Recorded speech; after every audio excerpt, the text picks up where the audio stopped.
All right. Hi, everybody. Good afternoon. So we're gonna start here. I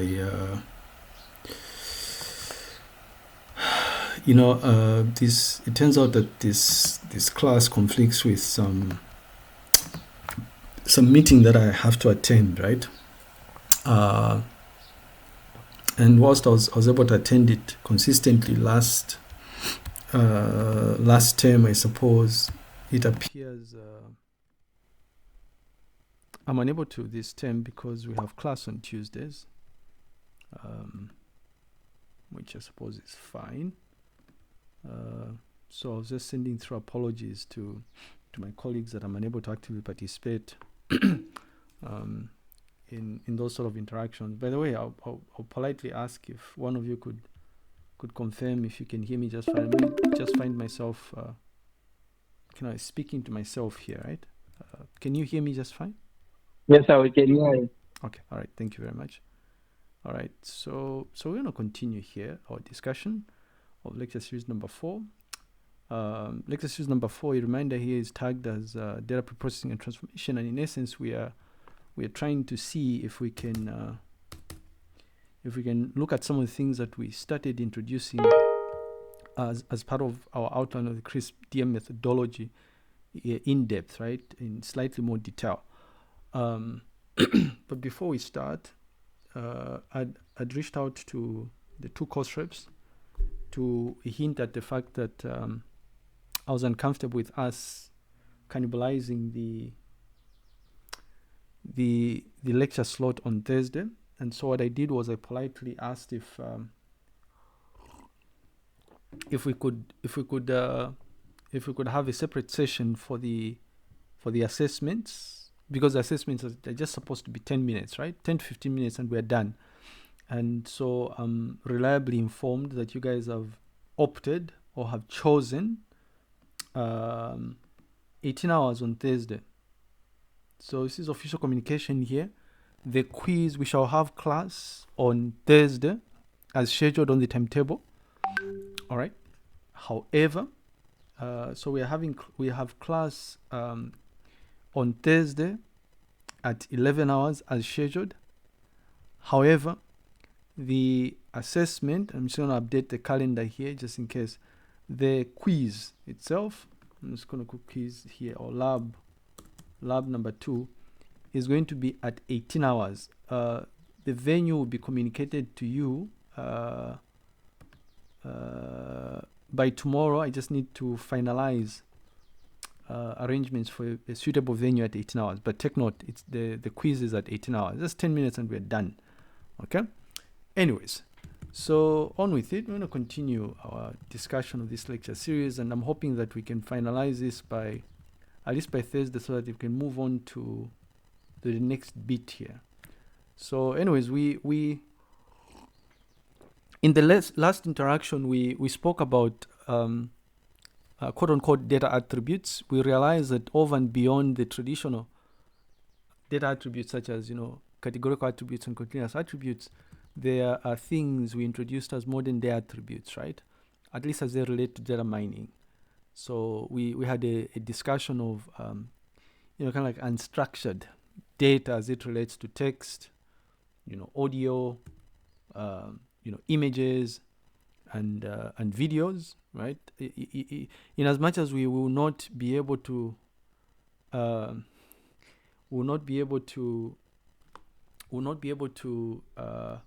talk about images, but we had a discussion nonetheless. I thought it was an interesting discussion, right? Now, I don't know if you guys were able to pick out some of the things that we discussed, especially as it relates to a pixel representation. If you remember, when I was showcasing the Python image library, I did a couple of things. I don't know how many of you noticed this, right? And it turns out that part of what I was doing was quote-unquote transformation, really. The things that you do as part of data preprocessing, right? So when you are working with images, one of the very first things that you do is you have to scale the image. So in essence, you preprocess the image in such a way that it has more or less like a consistent resolution.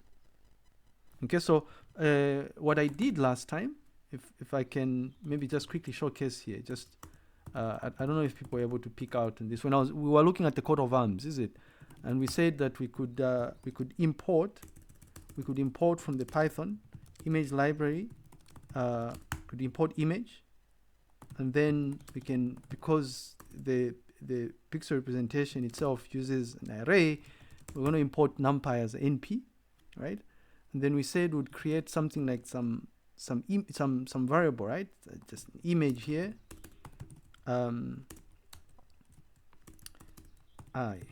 capital I, right? And then we'll open this file, this thing here.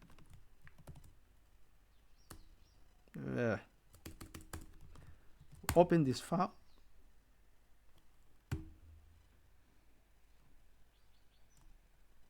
And in fact, what we'll need to do is convert it. We decided to convert it to grayscale to simplify things here. Now, what you will notice here is that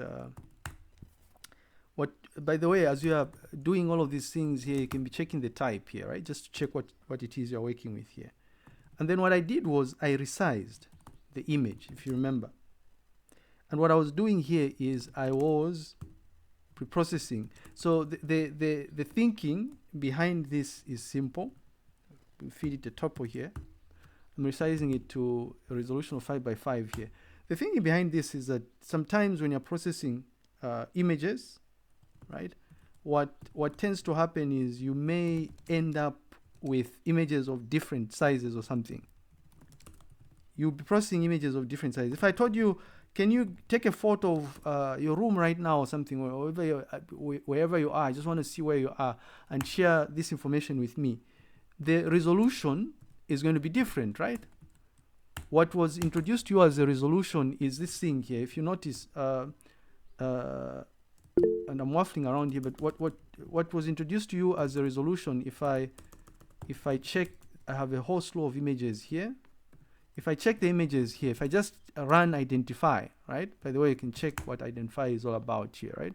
But if I run identify on images here, in fact, if I just run identify like this, what you notice is it's going to be showing me different sort of resolutions, right? Because these images are coming from different sources. I mean, this is my downloads folder, obviously. 3000 by 4000, right? Yeah. 1800 by 4000, right? 1800 by 2841, this one here. 4000 by 1800, this was probably landscape or something like that, right? And so because these images would tend to be of a different resolution, what you do is you'd have to rescale them. This is what I was doing here. Now here's the thing. If I look at this, yeah, but I don't know if this will work here, but if I picked, which one? If I picked this image, I'm gonna pick it and I'll copy it from here. Come on. But why? This thing is not working. I don't know why.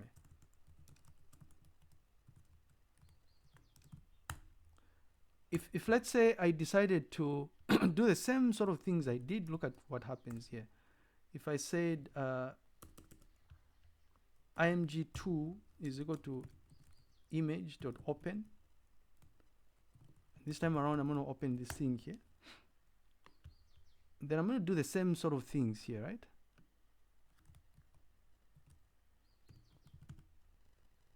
Sorry, image2 like this, and then I'm going to say, in fact, I'm not going to resize this. I hope this works here. I'm just going to do this. It's already grayscale, and then I'm going to say img2.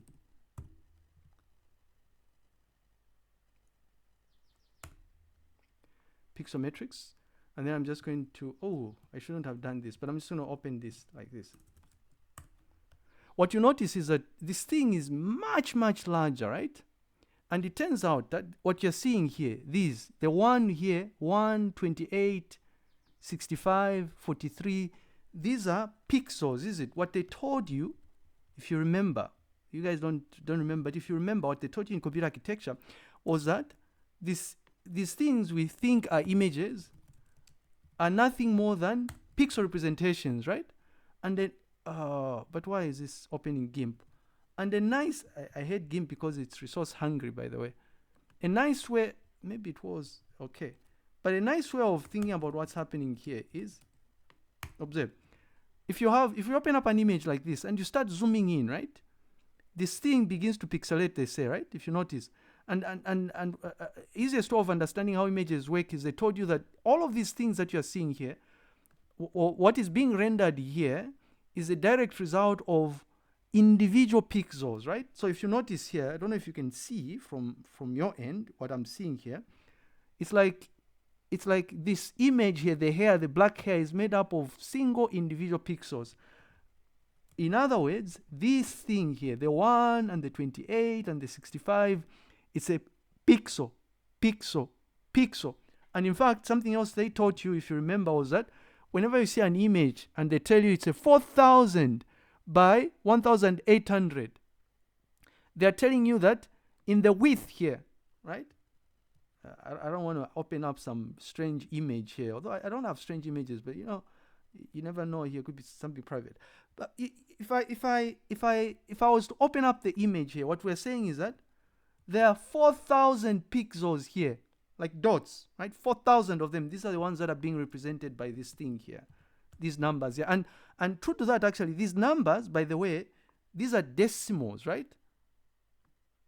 These are decimal representations. Typically, I mean, it depends on what sort of color depth you're working with here. But typically, this would be like any number between. They say any number between what? 0 and 255. It will always be 0 and 255. So this is a pixel. This is a pixel. And if you start counting 1, 2, 3, 4, 5, this is a 5 by 5 matrix. So you have to resize. I thought I would mention that, not that it's important anyway. So we had a discussion about this, and then we also looked at other interesting modern day data attributes. Video is nothing more than a composite, right, of image and sound, typically, right? Yeah. Now today, I think it's important that we understand this whole notion of data preprocessing in depth. Over and beyond what we've spoken about so far here. And my thinking is the best way of understanding this is appreciating some of the fundamental quality issues as they relate to data here. Anything that involves human beings here is usually messy if you think about it, right? The same applies to data. So it's real world data that we work with. We tend to have anomalies, right? It's often dirty, quote unquote dirty. And part of the reason why it's often dirty is the dirt is normally introduced in most instances, it's introduced by human beings, right? As a result of human error. Now, it turns out that the inference models that we implement as part of the modeling phase of the CRISP DM, business understanding, data preparation, modeling, that's phase number 4.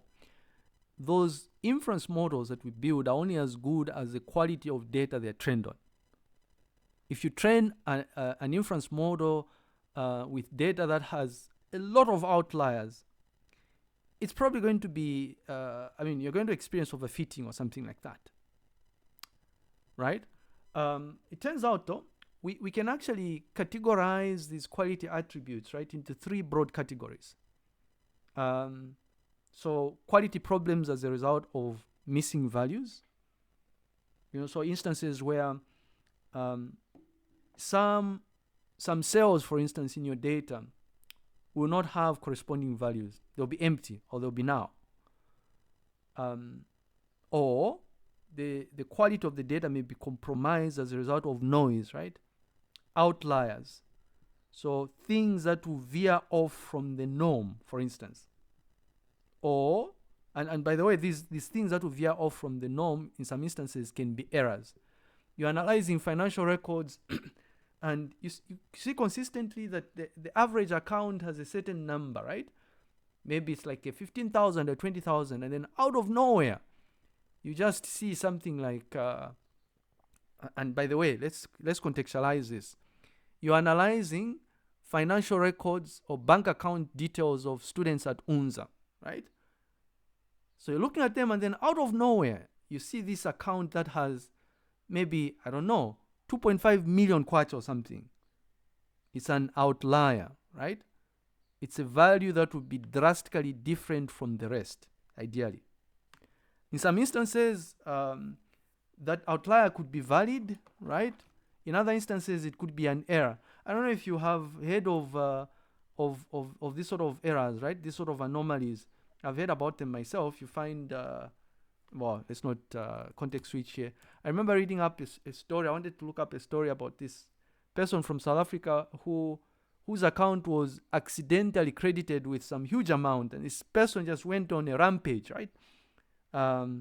Blowing off the money or something like that. But anyways, so there's noise and outliers, and then there's data quality issues as a result of duplicate data. So maybe we are looking at student records at the end of the year, right?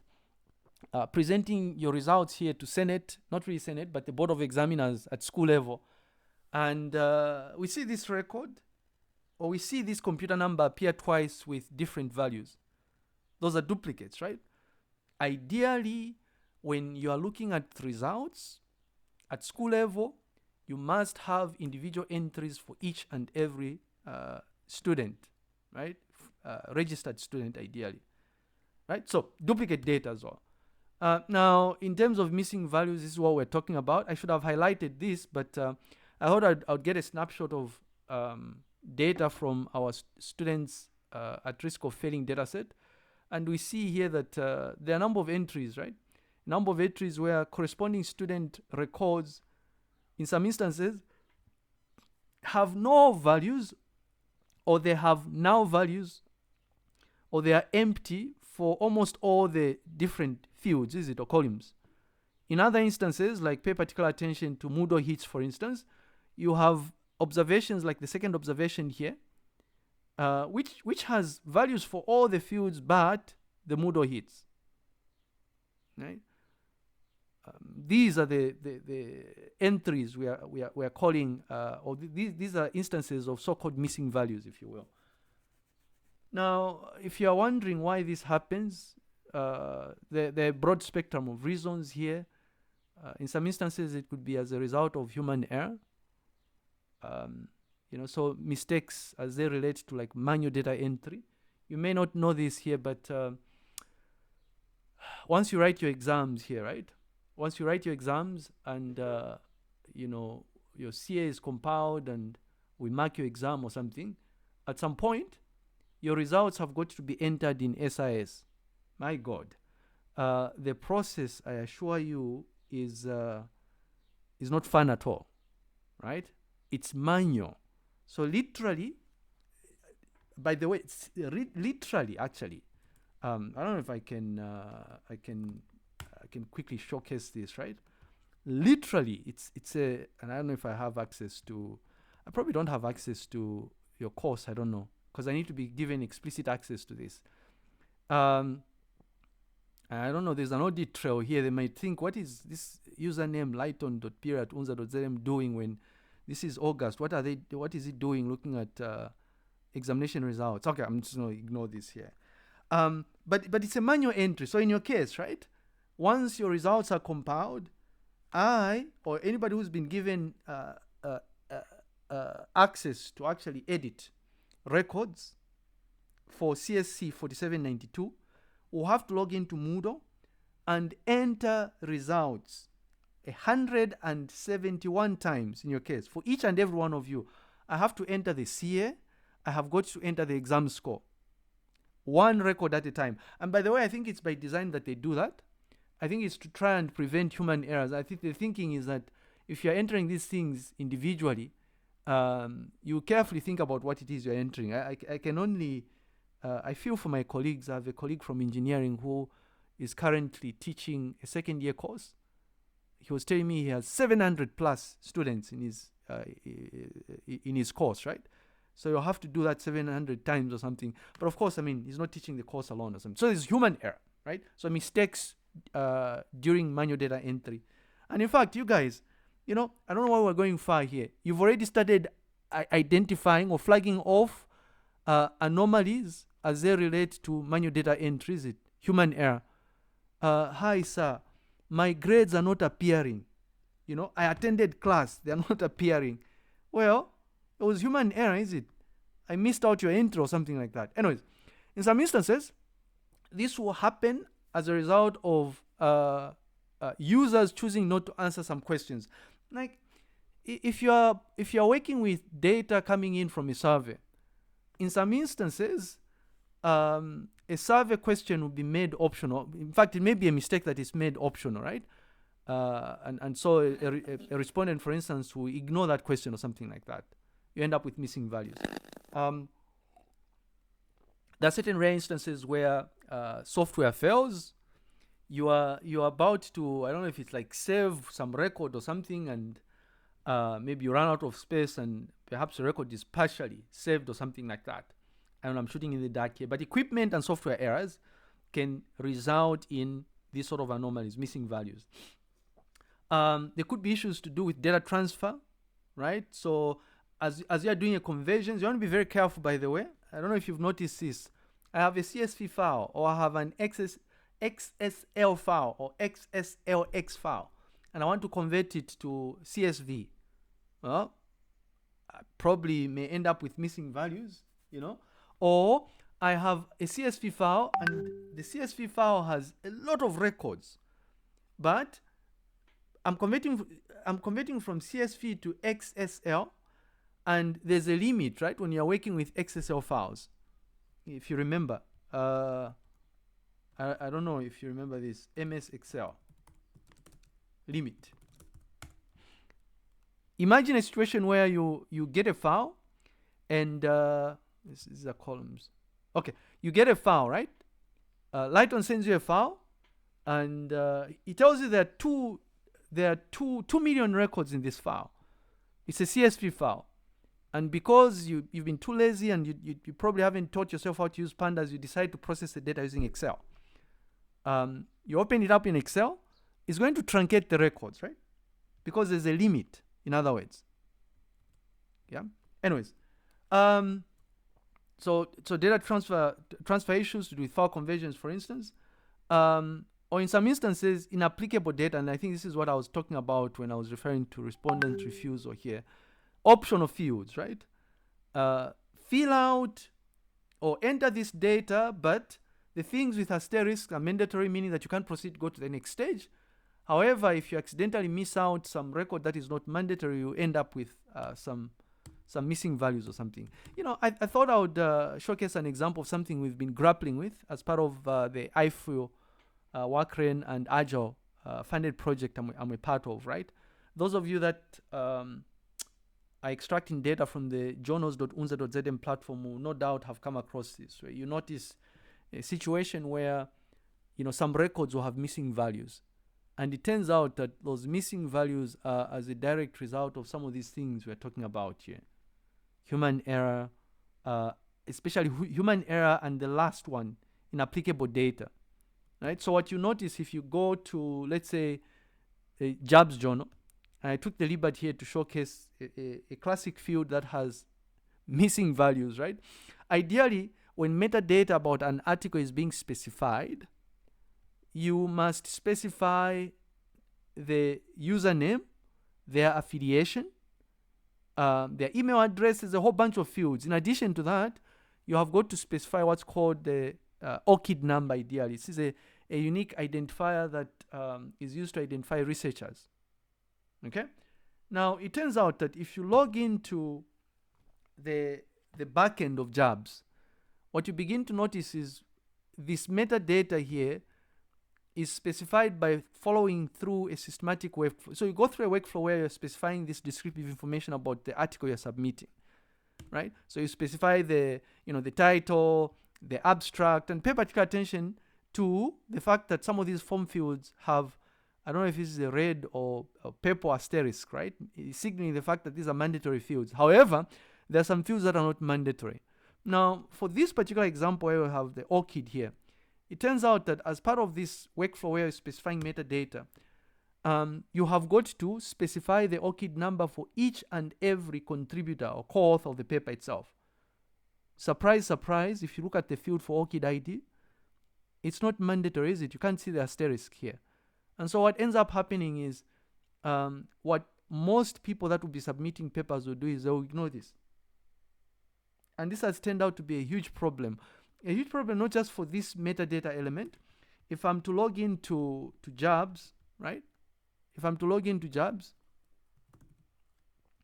you notice that submitting an article, when people, potential authors are submitting articles to journals on the UNZA platform, what they do is they specify a broad spectrum of metadata.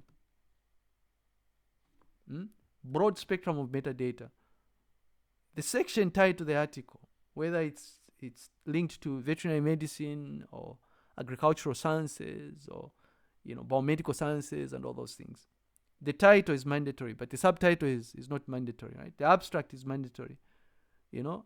List of contributors, right? So there's a whole range of descriptive metadata that they have to submit. Now, what you notice here is that over and beyond the title and the abstract, you notice that these other fields here are not mandatory, is it? As a result, by the way, this thing was published, what we're looking at right now. As a result, you have instances where people that are keying in this information will leave some fields blank. So the database will have missing values for type, missing value for language. There'll be missing values or null values for subject, nothing for discipline as well. Now, in as much as, including keywords actually, in as much as these may not be crucial, information, if you look at information specific to the contributors, which by the way is specified by, if I wanted to edit, I'll have to contextualize this and then click on edit, for instance. I have to specify the first name, middle name, last name, the email address, the country of origin, right? If you have a suffix or something, certain professions, if you have a website, you specify your URL, the ORCID, this is what I was talking about, your affiliation. Now, the sad thing is that most of these elements, or some of these elements associated with the authors, are optional, right? Those that don't have an asterisk. And as a result, in most of the cases, you have a situation where these non-mandatory field, or what we are tagging as inapplicable data, will have missing values, right? So these, in essence, these are fields that are not relevant to a particular entry or something like that. All right. Now, in case you are sitting there and you're wondering, then so how does the technical aspect of what we're doing come in, right? When we're mining data, as part of preprocessing, what exactly can we do when it comes to missing values? Well, it turns out that there are two main things we can do. We can detect and we can handle null values. In the case of detection, Pandas has some inbuilt functions that you can take advantage of. Some of these things we've already introduced. Some of them maybe not. Some of them will probably do things that are similar to some of the things we've already introduced, but I thought I would explicitly include them nonetheless. If you remember, the info function helps provide a count of non-null values, right? For all columns, if you remember. Yeah, as part of exploratory data analysis, what we said was that what we must endeavor to do is ensure that one of the very first things we do is we run the describe function. I think I've already I'll create the database. I've already imported pandas or something. PD. No, I haven't. Wow. So I'll have to import pandas as PD. Then I'll create a student database. PD.read CSV. Wow. Like that. We said that one of the very first things we do as part of exploratory data analysis is we can run describe, if you remember. Yeah? We are generating descriptive statistics for fields that Pandas has detected as being numeric, right? It will not generate means and standard deviations, counts and maximum values for things that are not numeric values, right? Which this is the reason why you can't, you're not seeing things like, if you notice, what we have here is what? Descriptive statistics for 40 columns only. However, we know that this thing here has 69 columns, right? Sorry, we have 40 here. We know that this thing has 69 columns. So meaning that the rest of these things here, 29 of the columns are in essence not numeric in terms of the type here. Okay. Anyways, so besides the describe, we realize that we can run the .info, right, function. And if you remember, .info renders all of the 69 columns in this particular case, index 0 through to 68, and alongside each column name you have a count of none now observations. So in other words, what this output is telling us is that for the field student ID, out of the 73 entries, all of them are not now. However, for minor description, out of the 273, only 113 are none now. Anyways, so what we're saying is that the info function will provide us with a count of none now values for all columns, right? In essence, it's helping us detect what values are missing. By just looking at this output here, we have a sense of the number of records that have missing values for the final exam, is it? We would know who did not write the final exam, or which student does not have a final exam record available, something like that. And then we have the is now. By the way, you notice here I have another column that indicates where you can apply this function. It turns out some of these functions can only be applied on data frames. Some of them can only be applied on series. Some of them can be applied on both data frames and series, right? So we are saying that the info function can only be applied on a data frame, right? Data frame is the part here. If I decide to splice out gender here, gender, and decide to run .info, oh, it works as well. Wow, which is weird. So I'll have to change this, by the way, to data frame /info. This is interesting. I didn't know that info could actually be run on a series as well. I don't know. So take note of this. This is data frame /series. So we also have the is now, right? Can be applied on both data frame or a series. And what it does is it returns a Boolean object of the same size with true for now values, in essence, not a number values. So in essence, if you run is now, in fact, the name suggests itself, right? What you're going to get back is a Boolean object of the same size. The size of this is 273. If we run on gender is now, we're going to get back an object of the same size with the same length. The only difference is that the object is going to have values true or false, Boolean, and they will be true in instances where the value is actually now. If that makes sense, right? Type, still a series. Type of splicing off gender, still a series. Yeah. You can, because it's a series, then you can run unique on this or something, right? Meaning that almost all of them here, what this is telling us is that the gender field has no now values, and we can confirm this, is it, by doing what we were doing before. .info, not on the series, but we can do a .info, and then scroll to where we have gender. I hope this works here. If we go to gender, we should have 273. Where gender here, if you notice. So no now value. We don't have any now values for gender, right? All the 273 are none now.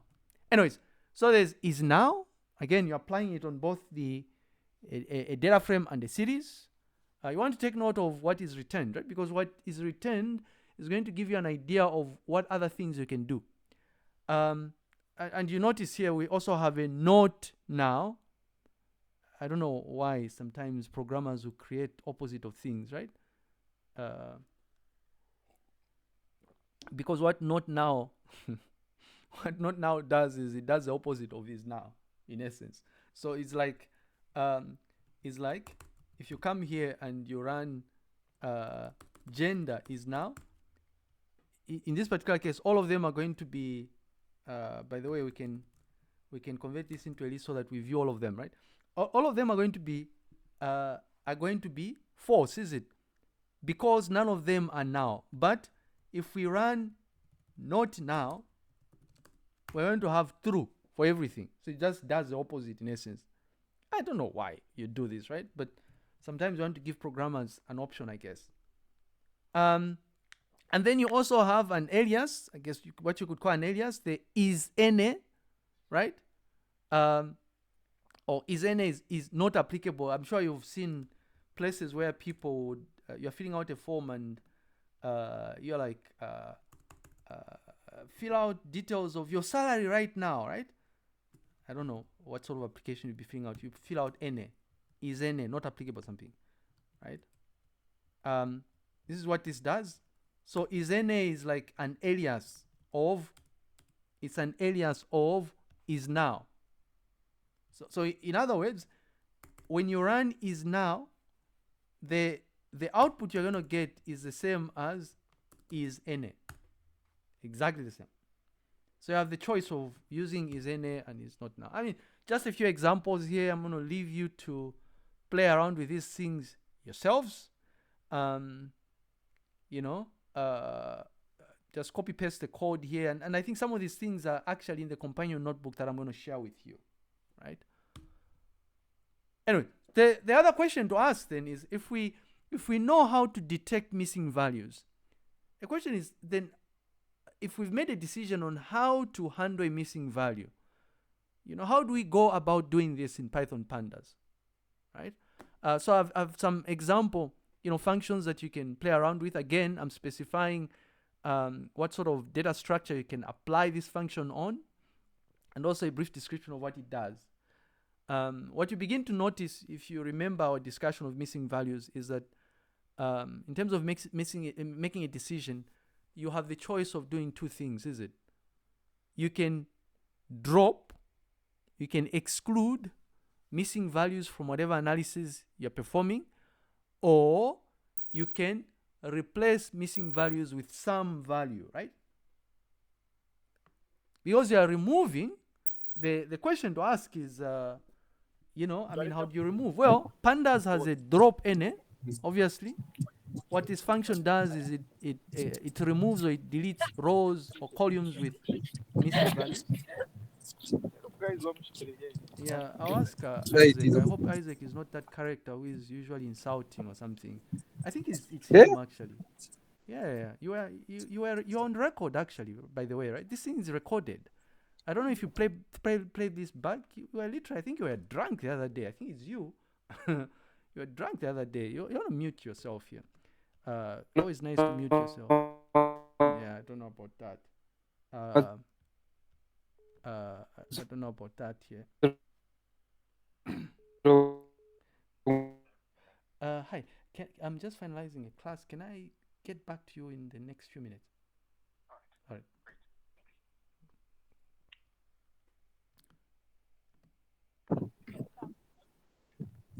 Yeah, you wanna. Oh, indeed. I know Joey was drunk the other day. Yeah, I don't know about that here. You can still hear what you're saying here.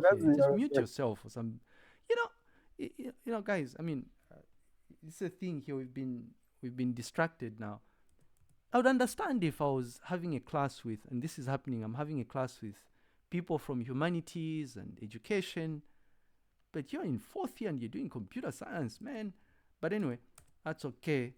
But so there's you can drop, right? You can drop NAs, That's the option where you want to get rid of these records. Or you have the option to replace the values, right? So you can fill NA. Yeah. So in essence, with fill NA, what you're doing is you're filling these missing values, and typically you would have to specify you'd specify a value or a method that's going to act as a replacement. Okay. So in other words, this thing will be expecting some sort of arguments or something. Typically, what I do myself in most instances when I'm using fill NA is I do things like if you look at gender, for instance, right? Well, gender doesn't have fill NA. If we check something that has now records like exam score, final exam score, I'll do something like check, right? Final exam score or something, and then I'll do is now or something like this to check which ones are now, you know.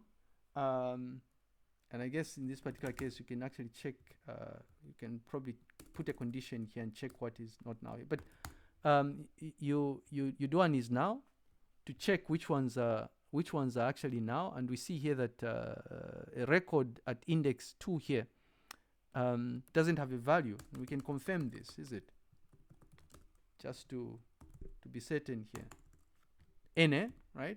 In fact, what we can do is we can go a step further and do this, right? We see that final exam here score for this student is now. Yeah, I don't know what's happening here. In essence, what we're saying with the fill NA is what you could do is you say for all instances of final exam score, just fill the NAs with, I'll just say a -1 because this is a number or something like that. And every instance of this thing that does not have a value, is blank, is going to be a -1 like this. Yeah. Now, you know, when you find time and you go through the method signature or the help files for these specific functions, what you begin to notice is that for most of these functions that modify or result in the modification of a data frame, the end result is not really going to be applied on the original data frame. If I go back and check, it will still be NA. So you have to explicitly tell pandas here that this thing needs to be needs to persist or something, and usually use the in place is equal to true or something like that, right? Or something like that. Okay. You also have the you have the replace function. In instances where can I ask that you please mute your microphone? Chikumbuso, I don't know what this is. You know, I try to avoid, I can configure this thing so that you're all muted by default, right? But the thing is, our classes are not going to be interactive. You won't be able to ask questions like that. You know, so just mute your microphones and stuff. It's a lot easier that way. Anyway, so you can use the replace function to replace placeholder values, right? And stuff. A few examples. Again, the companion notebook that I'm going to share will have details. I do encourage you to play it back. You know, I've detailed examples on detailed examples that actually have additional parameters included, right? Over and beyond the few ones that I'm demonstrating in class right now. Anyway, so like I said, two main strategies for handling missing data. So you can delete records in instances where you have the luxury, right, of deleting records. But as you've noticed, I think most of you have noticed, because you've actually reached out to me to find out, is 10 files, are 10 files going to be sufficient for us to build our model, right? And I think my response was that there'll come a time when we'll discuss model implementation, and we'll have a discussion about the importance of numbers. So if you happen to find yourself working with our current data set where you only have 273 observations, you wouldn't really have the luxury of deleting records here, is it? Because you end up with far fewer records, ideally, right? But if you're in a position to do that, you can take advantage of drop NA, for instance, to delete the values.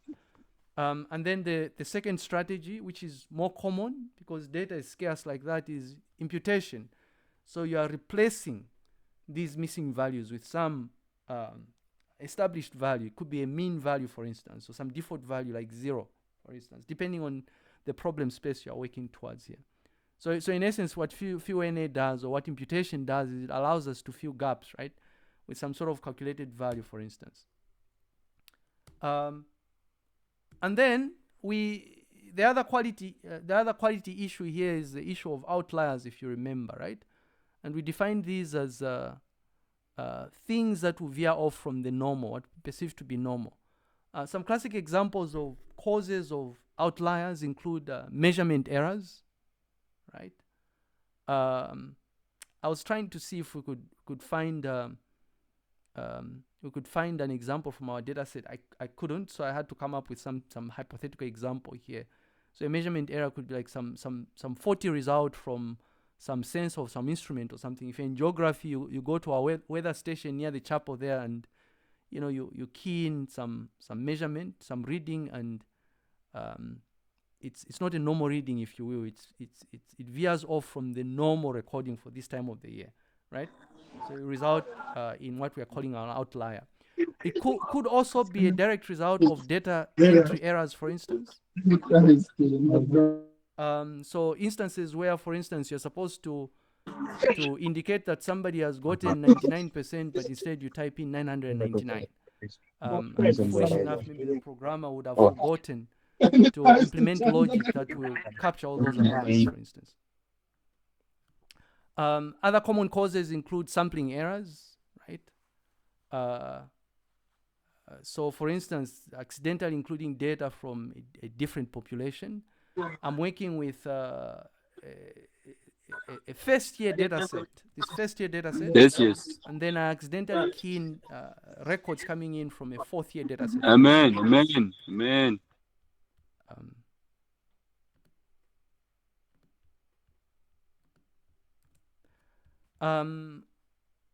And then in some instances, novice, right? So the outlier itself is not an error. And this happens from amongst you. You notice in quiz, or is quiz number 1 or is it lab number 1? You notice that the vast majority of people failed here, but there are some outliers, right? People that were getting, I don't know if there's an A here or a B plus or something like that. That's an outlier, right? It's veering off from the normal. Not that it's an error, but it's just out of the ordinary here. Yeah, it's something that is rare, ideally. The classic example of this particular cause number 4.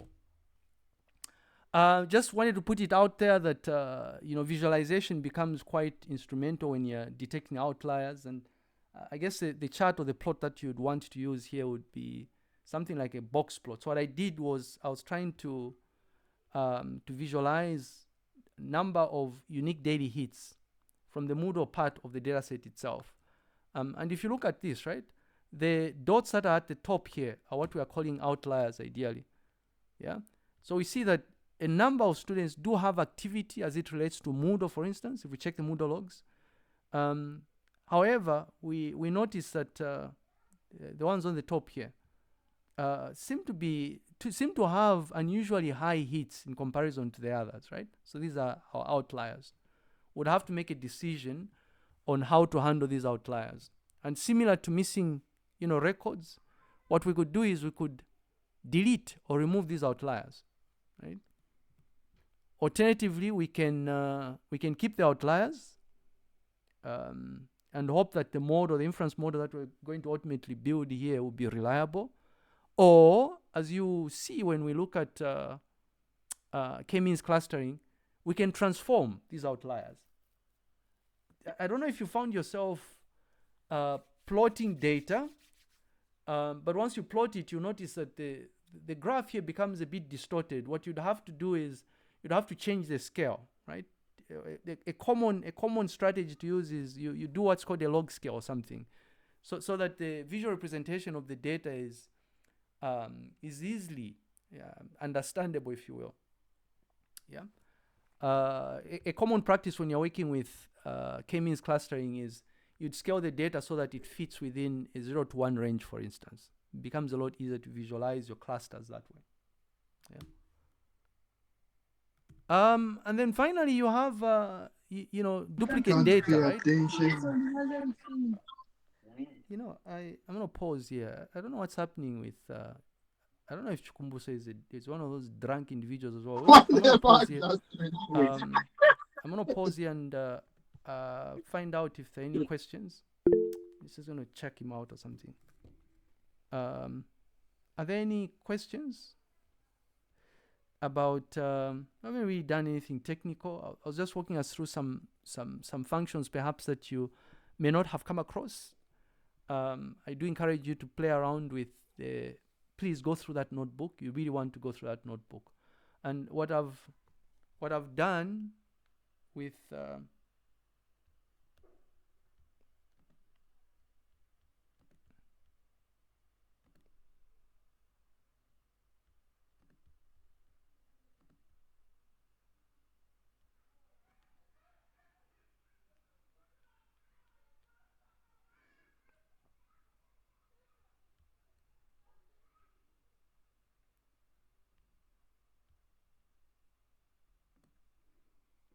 sorry everybody, I seem to have lost connection there, but I was I was saying that what you want to do is you want to find time and play back the notebook that I'm going to share on the Moodle.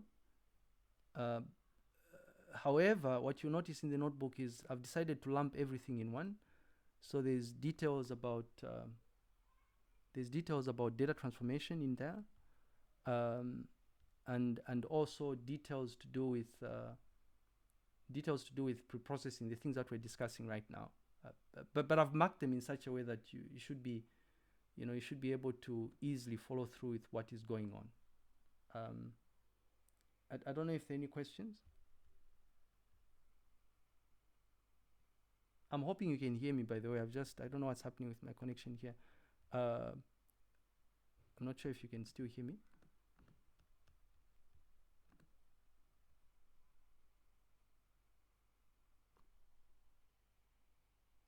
Hello?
So sorry about that, everybody. A bit of a technical issue there.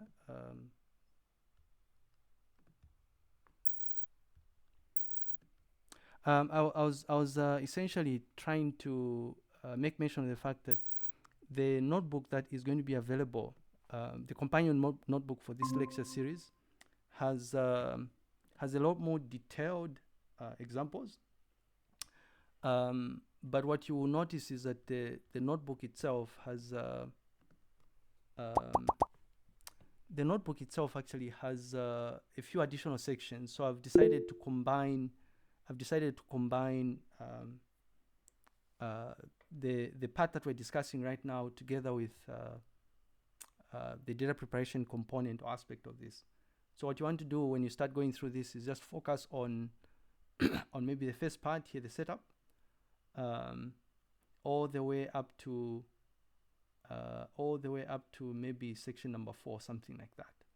I may update this again, but I guess for now it should be sufficient for you to gain a sense of what we've covered as it relates to, missing values, missing values and outliers, I suppose. Are there any questions? Okay. Yes, sir. I have a question, sir. Yeah, please.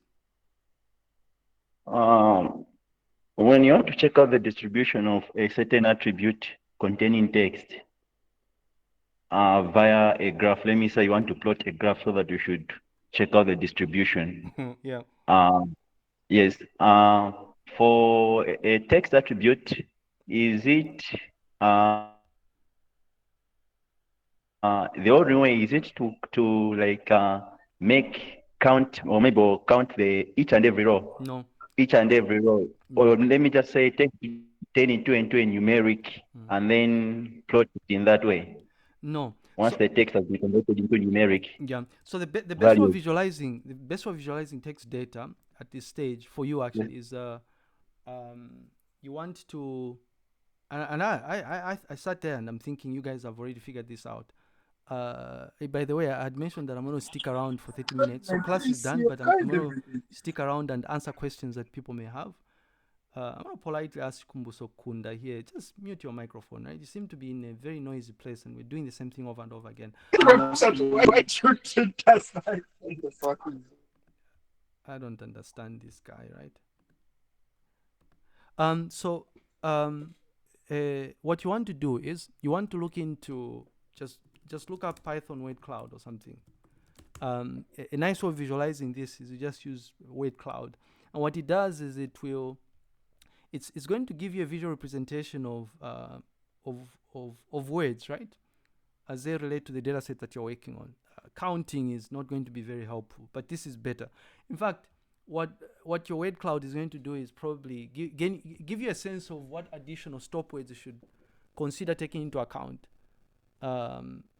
Imagine a situation where you decide to generate a word cloud of your data before you remove stop words, and after you remove your stop words. After you remove your stop words, you will find that there are certain words that are going to appear often, right? If you're working with a government gazette, for instance, certain technical words are going to pop up often, and so you may decide to exclude them from implementation. So no, don't count them. Use packages like I think there should be a word cloud. There should be a word cloud package. Actually, you literally have got to install this. If you go to PyPy, I believe it's literally called word cloud. Yep. So you want to install word cloud. Is that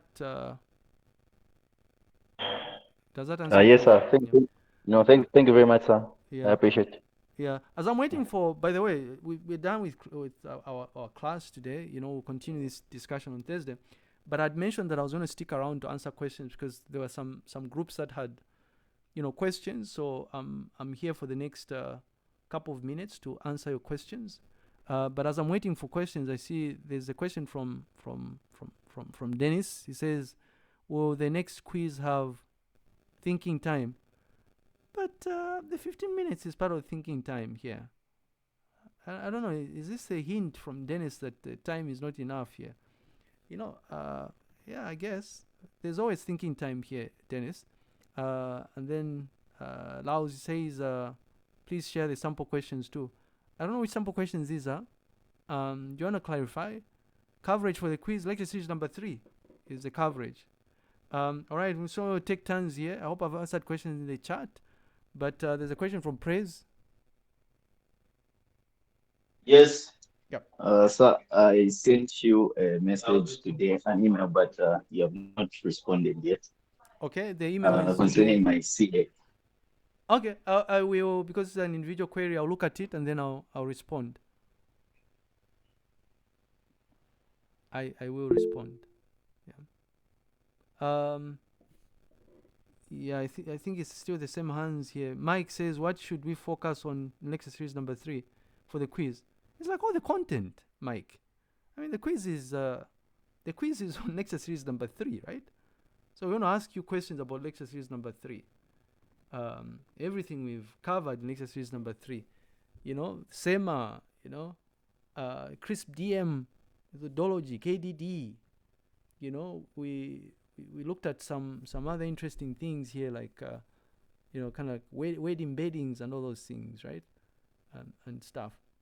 It looks like we're done with questions. I don't know if there are more questions that people have here. I thought people would be asking questions about the project here. So, sorry if I've got a question concerning the project. Yes. So, currently we're on the data preparation task, and according to what you taught, it's the task that requires the most time. And then I saw the schedule that you prepared. You're giving us 2 days. So the deadline is on the 20th, which is tomorrow. Don't you think you should give us more time, like push it to like 24th or 25th or something? Well, I mean, you make a valid point. We did stress the fact that data preparation is the most time-consuming phase. You do have a point there, but wait a minute. Oh, data understanding is one that was due on. Okay.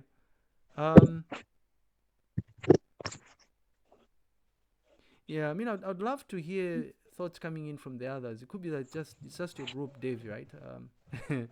Which is a bit behind here, but we'll look into that. Can I ask that you go through the course reps? I don't know if they're around. Go through the course reps, and then they can negotiate on your behalf. Make a proposal on when exactly we want to adjust the times. But you see, our worry is the fact that we only have we only have about 3 weeks, right? I guess we can push it. We can adjust this, but just have Miss Mlela and Mr. Chela reach out to me with your proposed date, right? When we should push this to, and then we can take that into account. All right, noted. All right. And then Miss Banda here says sample questions in relation to the type of questions we should expect on Thursday. Well, so the sample questions are in the quiz, really. So it's the first time I'm teaching this course at undergraduate level. So, but my style really is more or less the same, because this is an in-class assessment. We usually don't want to make it any longer than it should, right? The goal is to try and assess whether you understand what we've taught. That is the goal. So in terms of the style of the questions, we're not going to veer off from what you saw in the first quiz, and what was in the first quiz is available on the Moodle with the model solutions. But because of the type of content we covered, we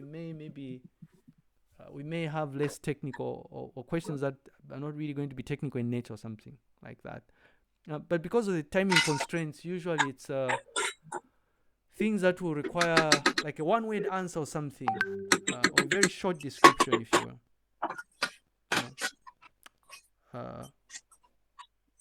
I don't know if there are any other questions. Okay.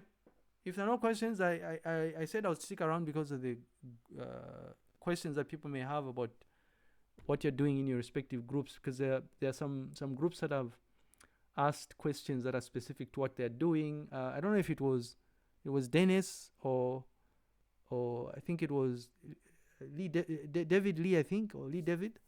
But they were trying to find out if they should include images and all those things. Although, I mean, I responded to them, but I figured maybe they would need more clarification. The goal, by the way we're going to assess what you're going to do here is we're not going to be very stringent here and strict, right? The goal of the final overall assessment, which primarily is going to be the presentation on the 29th or something, or right after the 29th, is to try and see if you're able to put together different concepts that we're discussing. So are you able to identify an appropriate data source? Are you able to, collect data? Are you able to transform it? Are you able to build an appropriate inference model, for instance? And then we'll do a bit of a few demonstrations here to assess what you've done or something. Okay. If there's no more questions, ladies and gentlemen, thank you very much. Apologies for the mishap earlier. I will see you on Thursday. But just to mention that, just take note, if you're not interested in attending class, you just wanted the quiz because the quiz has more marks. The quiz is at 18 hours. I'll communicate the venue by tomorrow, I suppose. On Thursday at 11 hours, we're going to have our normal lecture. So we're going to have a continuation of this lecture series. I want us to finalize this lecture series this week, which we should really, so that we start looking at modeling and stuff. Thank you very much, and good night. Please study for the quiz. It's 3.33%, right? Thanks.